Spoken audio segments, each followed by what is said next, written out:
Warren Howe. I was lieutenant commander. When I was in Philadelphia, I knew that I was going to be going on active duty, so I decided to get down and talk to the detailer in Washington about where I might be assigned. And I had an appointment, walked into his office, and there was this very bored commander sitting there, a little unhappy actually, I think, at being there. And he looked up at me and he said, "Well, what do you want?" And I said, "Well, I just wanted to come down and talk to you about my assignment when I go on active duty." And he said, "Oh, what do you want?" And I said, "Well, I'd like sea duty." And he stopped and he looked at me and he said, "You what?"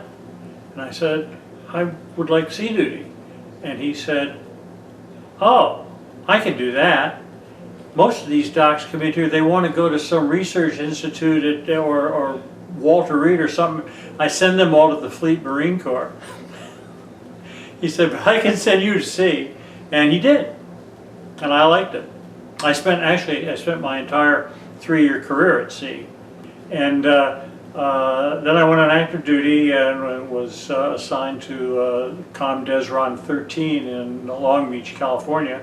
We deployed to the Western Pacific, and I spent most of that year either transiting to or from Westpac or steaming in a 5-mile circle in the North Gulf of Tonkin doing plane guard duty. The ship I spent most of my time on was the USS England, DLG 22. And I also moved from destroyer to destroyer, so I spent time on the Edson, spent time on the Isabel. Those were two of the main ones that I sailed on. I was on the Edson when it was shelled from North Vietnam and got hit. That was an interesting experience.